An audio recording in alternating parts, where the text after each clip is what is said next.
Bonsoir mesdames, bonsoir mesdemoiselles, bonsoir monsieur. Très heureux de vous savoir nombreux à suivre ce programme sur la radio-télévision nationale congolaise. Question d'actualité ce soir va tourner autour de ce thème, la soif et la faim des valeurs humaines de la fin de la 11e heure chrétienne. Ce thème qui nous a été proposé par notre invité, Pasteur Théodore Mougalou, ambassadeur, chef de la maison civile du chef de l'État. Comment comprendre ce thème qui paraît à première vue ésotérique, c'est-à-dire réservé aux seuls initiés? Pourquoi en parler présentement alors que nous savons qu'il y a de cela quelques jours, le chef des confessions religieuses venait de dédicacer la République démocratique du Congo à l'éternel Dieu? Raison à évoquer, vous le savez, les tiraillements, l'absence de consensus dans le champ politique congolais autour du dialogue. Voilà à peu près autant de questions que nous allons poser justement et auxquelles notre invité va devoir répondre au cours de cette émission. Je ne suis pas seul à animer cette émission ce soir. Je suis là avec Willy Kalengay, Pati Ambroise Chibamba et Mamina Massengo, à qui j'ai dit bonsoir. Bonsoir. Bien, cette émission comprendra deux parties. La première partie, ce sera la déclaration qui sera faite par notre invité sur les valeurs humaines. Et la deuxième partie, ce sera alors l'échange entre notre invité et nous qui sommes là comme présentateurs de cette émission. Alors, Excellence, bonsoir. Bonsoir Max. Voilà, si nous pouvons déjà commencer avec la première phase de cette émission, votre déclaration sur les valeurs humaines.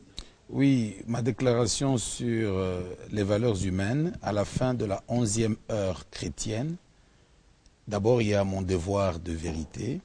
Selon les principes de la loi de Christ, nous sommes obligés de confirmer le succès de la dédicace de la RD Congo à l'Éternel Dieu, organisée le 5 mars 2016 par les chefs des confessions religieuses qui ont imploré et obtenu la grâce de Dieu en faveur du peuple congolais, à l'exemple de Mardoché, qui ordonna qu'Esther implora la grâce du roi Assuérus en faveur des Juifs de son époque, parce que c'était pour cette œuvre salvatrice que Dieu avait permis le mariage d'Esther, alors esclave, avec le roi Assuérus, et que si la reine Esther se dérobait à ce devoir divin de son mariage, Dieu susciterait certainement une autre personne à la hauteur de cette tâche, pendant qu'Esther périrait conformément à Esther 4, versets 8, 13 et 14. Voilà pourquoi je me trouve dans l'obligation de vous informer que, de la même manière que Dieu arrêta la Première Guerre mondiale le 11 novembre 1918 à 11 heures et imposa la paix mondiale des armes à cause du travail du salut des chrétiens de la 11e heure, correspondant à l'âge de la Odyssée, Apocalypse chapitre 3, versets 14 à 22. De la même manière, aujourd'hui, les chrétiens de cette même heure finissante ont le pouvoir d'implorer et obtenir que Dieu arrête les conflits et querelles actuels en imposant la paix dans le monde et particulièrement en RD Congo à cause du travail du baptême du Saint-Esprit conformément à Matthieu 20, verset 9 à 12 qui parle justement des ouvriers de la 11e heure payés, rémunérés pour un denier, de la même manière que les ouvriers de la 3e heure dans Acte 2, verset 15, Simon-Pierre parle de ces ouvriers de la 3e heure, qui sont les apôtres baptisés du Saint-Esprit à la 3e heure. Dans Apocalypse 3, verset 14, où on nous dit clairement que dans Apocalypse 3, verset 14, on nous parle de l'âge de la Odyssée. Et dans Daniel 7, verset 2, où Daniel il a la vision des 4 anges qui retiennent enfermés les démons des querelles, des conflits, des guerres dans les 4 points cardinaux. Et Apocalypse 9, verset 13 à 15, où Dieu montre qu'un jour, il arrêterait la guerre à l'heure, au jour et au mois bien indiqué. Ça sera le 11-11-1918 à 11 heures, et Apocalypse 7 qui présente qui présente la puissance de Jésus qui a le pouvoir d'attacher les démons de la guerre et des conflits ou de les relâcher. C'est-à-dire que le travail du salut divin de la 11e heure chrétienne a commencé en 1906 par le réveil de l'âme dans une église d'un noir américain avant de gagner l'humanité entière. Et jusqu'à ce jour, ce travail du salut divin de la 11e heure chrétienne continue à se répandre, et ce, jusqu'à la seconde venue du Seigneur Jésus-Christ lors de l'enlèvement. Remarquons que depuis son indépendance en 1776, jusqu'au début de la 11e heure chrétienne en 1906, la nation américaine était âgée de 131 ans, comme au jour de la dédicace de la RD Congo à l'Éternel, le 5 mars 2016, notre pays se trouve âgé de 131 ans à partir de sa naissance en esclavage, déclarée à Berlin le 26 février 1885. Je vous parlerai maintenant des valeurs alimentaires du corps, de l'esprit et de l'âme. De même que l'eau et la nourriture sont des valeurs alimentaires du corps, les connaissances scientifiques, culturelles et techniques, des valeurs alimentaires de l'esprit, de la même manière, sont appelées valeurs alimentaires de l'âme, les 9 fruits du Saint-Esprit, à savoir la paix, l'amour, la patience, la douceur, la bonté, la joie, la foi, la bienveillance et la maîtrise de soi.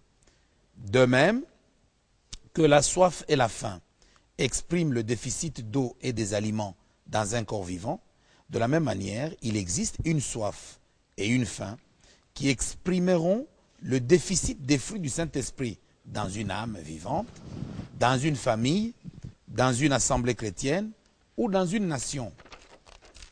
Tertio, de même que le travail de digestion d'un corbeau qui se nourrit de pourritures alimentaires nécessite la bile pour produire des substances digestives, à savoir l'amertume, l'inimitié, l'hostilité, l'indifférence, la malice, les disputes, les querelles, les rébellions et autres fruits de Satan, de la même manière, la colombe, qui ne se nourrit pas de pourritures alimentaires, n'a pas besoin de la bile. Pour son travail de digestion, la colombe a besoin de la paix, l'amour, la joie, la douceur et autres fruits du Saint-Esprit. Quarto, origine, des valeurs et des antivaleurs. Ici, nous voulons vous informer que, puisqu'elle n'a pas besoin d'amertume, l'amertume et autres inimitiés se trouvent dans les dimensions inférieures de l'abîme de Satan, et c'est là que le corbeau va puiser son alimentation. Eh bien, la colombe, elle puise dans l'amour, la paix, la joie qui proviennent de la 6e dimension, la dimension des visions, des révélations, des fruits du Saint-Esprit, de la création, de la nouvelle naissance et du baptême du Saint-Esprit, qui est le premier niveau du royaume de l'éternité.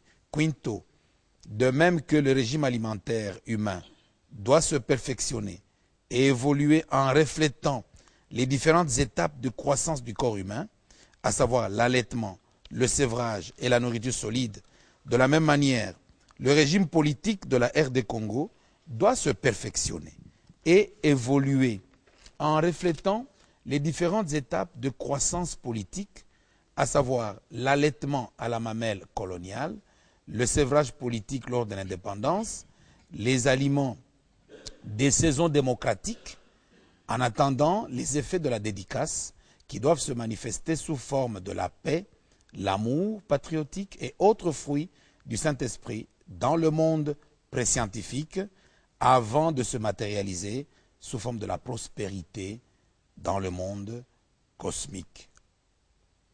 Je vous remercie. Voilà, merci beaucoup, pasteur. Nous venons là de suivre la déclaration sur les valeurs humaines, n'est-ce pas, faite par notre invité. Nous passons directement à la deuxième phase, c'est l'échange. Alors, chers amis, si vous avez des questions, Commence par Willy. Merci Max et merci surtout à notre invité. Vous avez parlé de l'âge de l'Église, cet âge. Vous avez parlé de cet âge de la 11e heure. Je voudrais que vous donniez quelques précisions pour que l'on puisse comprendre, parce que vous avez dit notre nation a 131 ans depuis la création à Berlin. Depuis Sa naissance à Berlin. Et vous avez en même temps comparé la nation américaine quand il y a eu la fin de la Première Guerre mondiale. Donc, il y a une action qui a été menée spirituellement pour que les horreurs de la Première Guerre mondiale puissent s'arrêter. Parce que les hommes peuvent croire que c'est peut-être eux qui ont signé la paix, qui se sont décidés d'arrêter. On sait toujours comment commence une guerre. Parfois, on ne sait pas comment elle se termine. Et là, vous venez de nous dire qu'il y a eu un travail spirituel qui a été fait par des hommes pour demander la paix. Et cette paix-là, elle est arrivée parce qu'on a signé l'armistice en 1918. Alors, donc, je voudrais que vous puissiez faire ce parallélisme rapide. Oui. Comment des hommes de Dieu peuvent influer sur la destinée des nations en agissant comme ils avaient agi. Oui. D'abord, concernant les âges de l'Église, qui sont les heures du Nouveau Testament. La première heure du Nouveau Testament, c'est Jean 20, verset 1, où Jésus est ressuscité de grand matin. C'est la première heure, c'est la résurrection. La deuxième heure, vous avez Acte 3, verset 15, où Simon-Pierre prend la parole. Il dit, ces gens que vous voyez ne sont pas ivres. Hein? C'est le baptême du Saint-Esprit qui vient de recevoir, parce que nous sommes la 9e heure. La 9e heure, personne, n'est-ce pas, ne peut s'enivrer. Et puis, il y a eu le baptême de Paul, n'est-ce pas? Là, c'est la 3e heure. Hein? Oui, qu'est-ce que j'ai dit? J'ai dit la 9e heure, non. La 3e heure. Il était 9h du matin. Il était 9h du matin. Il ne pouvait donc pas s'enivrer. Il ne pouvait pas s'enivrer, 9h du matin. Et c'est donc la 3e heure. En Swahili, n'est-ce pas? Je crois en anglais, hein, on dit 3 heures, je ne sais pas comment est-ce qu'on compte. Oui, c'est ça. Mais dans la Bible, on compte les heures à partir du lever du soleil. Oui. Donc, nous avons ici Acte 3, verset 15. Acte 2, excusez-moi. Acte 2, verset 15. Ces gens ne sont pas ivres, comme vous le supposez, car c'est la 3e heure du jour, qui est 9h du matin. Et puis viendra la 4e heure, où Paul de Tarse sera, n'est-ce pas, baptisé. Puis viendra la 5e heure, c'est Éphèse. Hein, c'est Apocalypse 2, verset 1 jusqu'à 7. Et puis viendra l'âge de Smyrne, avec Irénée, c'est la 6e heure. Et puis viendra la 7e heure avec l'âge de Pergame, la 8e heure, l'âge de Pergame avec Martin de Tours, c'est en France, avec Irénée. Et la 9e heure va apparaître, n'est-ce pas, en Allemagne, avec, c'est l'âge de Sardes, avec Luther. Et la 10e heure va apparaître au pays des Galles, avec John Wesley. C'était la 10e heure. Et la 11e heure, elle a commencé aux États-Unis, n'est-ce pas, dans une église d'un noir américain qui louchait, n'est-ce pas, en 1906. C'est là la 11e heure. Et cette 11e heure a tourné en rond pendant 40 ans, de 1906 jusqu'en 1946. 46, maintenant apparaît le frère William Branham. C'est lui maintenant qui va présenter la direction que doit prendre cette 11e heure. Et vous avez cela dans Apocalypse 3, de, n'est-ce pas, 14 jusqu'à 22. Maintenant, qu'est-ce qui s'est passé pour confirmer que, effectivement, Dieu était avec les serviteurs de Dieu du début de la 11e heure. Donc, le socle de la 11e heure, c'est ce noir américain-là, aux États-Unis. Et c'est là le début de la Pentecôte, on appelle les églises du réveil, n'est-ce pas, le full gospel, voilà, n'est-ce pas, etc. Et c'est ainsi que ces pentecôtistes qui constituent le début de la 11e heure, le fondement, se sont enfermés. Ils ont dit à Dieu, toi tu as dit, n'est-ce pas, dans Apocalypse 13 que j'ai cité tout à l'heure, toi tu as dit que, je vais lire ça rapidement, parce qu'il faut prendre Dieu au mot. Et eux aussi, ils ont pris Dieu au mot et ils lui ont dit, dans Apocalypse, je crois c'est 19, non, c'est Apocalypse, ils ont dit à Dieu, nous te prenons au mot parce que toi tu as dit que quand nous faisons, tu as dit dans 1 Timothée 2, verset 1 verset 1 à 2, priez pour ceux qui sont élevés en dignité, n'est-ce pas, vous qui êtes dans la vallée. C'est Apocalypse 9. Apocalypse 9, verset 13 à 15. Ils ont pris donc Dieu au mot et ils ont prié. Apocalypse 9, oui, 9, verset 13. Ils ont prié sur base de cette écriture. Le 6e ange sonna de la trompette. Et j'entendis une voix venant des 4 cornes, dans les 4 points cardinaux, de l'autel d'or qui est devant Dieu, et disant au 6e ange, qui avait la trompette, délie les 4 anges, qui sont liés sur le grand fleuve de l'Euphrate. Et ce sont les 200 000 cavaliers de combat démoniaques qui ont massacré les Juifs. Et les 4 anges qui étaient prêts pour l'heure, les 4 anges étaient prêts pour l'heure, 11 heures, le jour, le 11,